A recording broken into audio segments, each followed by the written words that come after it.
Same time, same place. We're talking Damian Lillard's future. The Blazers drafted Scoot Henderson in last week's NBA draft, sparking discussions of a rebuild in Portland and casting doubt on Lillard's future with the team. You know, in a recent Instagram post, Jimmy Butler posted a clip of Lillard's Moneyball song off his Big Dollar album, sparking rumors of Dame to Miami. And then Lillard was seen on the Instagram Live from a club vibing to Will Smith's Miami song. Damian Lillard's agent, Aaron Goodwin, went on to say, quote, Damian's not disrespectful. He's not an instigator. The music, just a coincidence, end quote. All right, so let's talk here. We got Wendy with us. Nick, I'll start with you, though, Wendy. Give us the very latest on Damian Lillard's future. Well, Dame's been overseas. He was in Europe, and the plan was for him to return over the weekend and then speak with his closest advisors as they decide whether they're going to take any action at all at the beginning of this week. He's got a little bit of a time crunch here, to be honest with you, because, you know, the Trailblazers came out on Friday, and General Manager Joe Cronin made it clear their position has not changed. Despite going with Scoot Henderson and not trading the number 3 pick, he hopes to not trade Dame Lillard, doesn't have any interest in doing so, hopes that Dame will allow, Scoot some time to play with him, watch him in Summer League, go through training camp and see how that develops, and then watch what the Blazers do in July. The problem is that for the suitors that may be interested in Dame will need to make decisions and act now if they're going to put the best possible package forward and then eventually the best possible team around him if Dame would like to be somewhere else in Portland. And we don't need any social media posts here. In this particular case, Dame's position has been very clear. He said clearly and on the record he wanted to play with more veterans, not more young players. The Blazers have gotten young players and said they're not going to trade him. The ball is extremely clearly in his court. You know, it's interesting because earlier this month I chatted with Lillard on Showtime's My Last Stand podcast, and he gave me his thoughts on his feelings on a rebuild in Portland. Listen.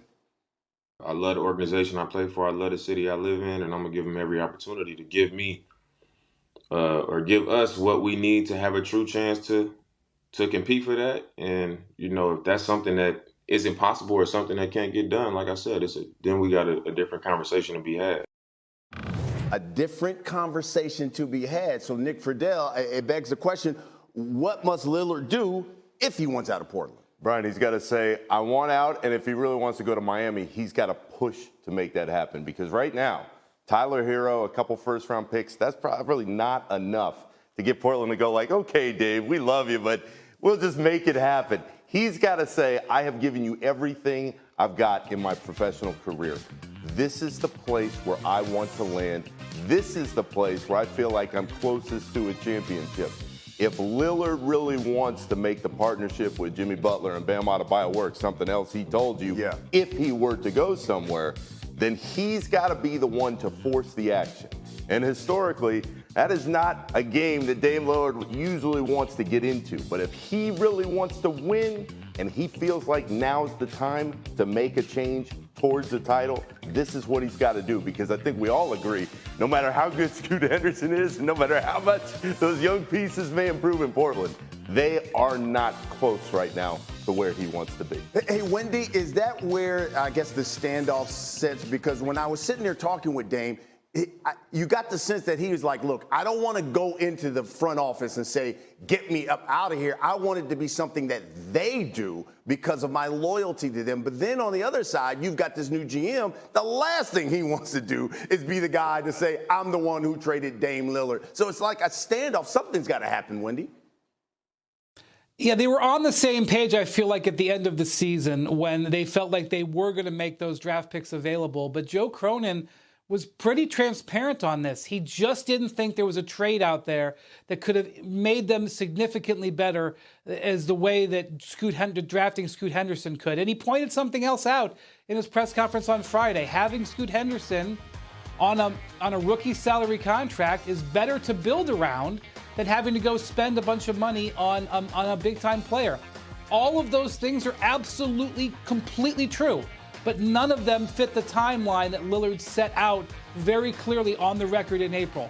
And so the ball, again, has been thrown into Dame's court. He didn't want that to happen. He did not want to look like the bad guy here, but he has been put in position by the team whether it's fair or not, that he's probably either going to have to be the bad guy or run it back again with a team that is essentially rebuilding with some young players around him. What do you think? Does he stay or does he go? Brian, if you want to be the bad guy, sometimes that's the way you get to a title. I think ultimately, right now, if we're reading the tea leaves, that he stays because all he has ever told anybody who has asked him is that I want to be in Portland and I want to win here. But if you want to win a title, it's not going to be in Portland. They are not good enough. And if you want to win a championship, if you want to play at the highest level, sometimes you have to do things that you are not comfortable with. And for Dame Lillard, that is being the bad guy as far as public support goes. What I would tell you, having been around that team and been up in Portland for off and on for years, he has built up so much goodwill that if he went to the front office and said, you know what, I'm out, I want to go win somewhere else, I think that fan base and the league as a whole would support him and say, I understand, it's time to get you where you want to go. I think Kyrie just wants to get paid, and he wants all the money and respect that comes with that. I think ultimately he stays in Dallas because they're going to give him every dollar, especially after a deal that does not look so hot right now. I think he ultimately lands with the Mavericks and he continues the partnership with Luka. Wendy, should Brook Lopez stay with the Bucks or go? Well, this is a guy who there will be some moves out there to try to steal him away from Milwaukee. I don't think this is locked down. I do think Houston is a serious suitor. They've got $60 million in cap space. But I think Brook Lopez would like to stay there. He wants to win. He's in his mid-30s. I think if they give him a representative contract that equals his market and they can afford it, I think he stays, but it is not a done deal. Okay, Nick, should James Harden stay with the Sixers or should he go? Ryan, does he want to win? Because that's the question. If he wants to win, he'll stay in Philly. They'll find the middle ground. They'll pay him.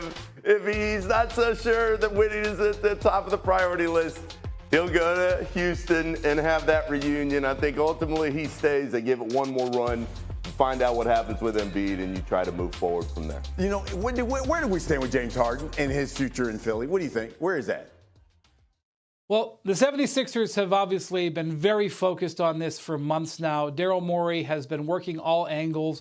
There is a confident tone in people's discussions with the Sixers in recent days that they're going to be able to get this done. But I don't sense that it is a done deal as yet. I don't sense that there's a final decision that's been reached. If it has, it's been kept pretty quiet. As they've looked at other things that they have to do, the Sixers have a fair amount of business to do this summer. Some free agent moves. They got to try to get a contract extension with Tyrese Maxey. They got to make a decision what to do with Tobias Harris, whether they extend him, trade him, or just keep him on the last year of his deal. All of that is taking a backseat to getting Harden locked in. Obviously, again, we have the Houston Rockets lingering here. Meanwhile, the Rockets have been linked to many other players in sources that I've talked to. I don't think the Rockets are banking on getting Harden. I think the Sixers are, and I'll just sort of leave it at that right now. So here's my thing, though, Nick. If Harden comes back and Philly disappoints again, and I'm talking like get knocked out of the playoffs in the second round or what happens then? What do you think what happens then? So if Philly does exactly what everybody seems to think they're going to continue to do. Right. Yeah, exactly. If that happens, Brian, what's going to happen is it's not going to be a question about Harden. The question that is bubbling underneath the surface is what happens with Embiid? If they bring Harden back and they say, all right, let's try it one more time. We've got Nick Nurse in here, Doc's out. Change of pace, change of voice, and they still get knocked out in the second round. At what point does Joel Embiid stand up and go, you know what, guys, it's just not going to work here? And I can tell you a team right here, right now, that would love nothing more than to package every asset they got to go and land Joel Embiid in the future, and it's the Knicks. Wow. And I feel like if Harden doesn't make it work, and I don't believe as we're sitting here, even if he comes back, that he is that type of star that can make it happen at this stage in his career, then the Knicks and every other team are going to line up a year from right now and say, hey, Joel, we're ready. We are ready to win with you. We're ready to give you the change of pace that you're seeking. Philly's not going to make it happen. They have their roster in place. It's just not good enough. So I think a lot is riding on this season, but I would be really surprised if some sort of Sixers turnaround is on the horizon. I think we're going to be sitting here a year from right now going, Is Embiid in play for the rest of the league? Wendy, give me your thoughts on that, because could you imagine Embiid with that personality and that talent at Madison Square Garden?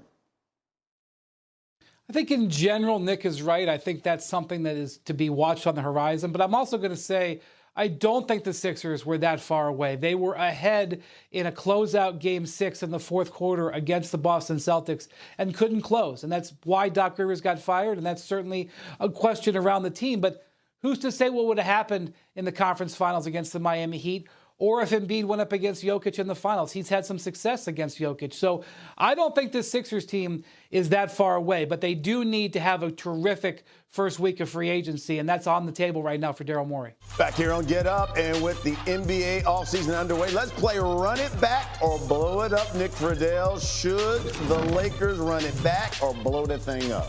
Right? They should run it back, but they should be ready in case things start to go off the rails. But Pelinka made those moves right before the trade deadline.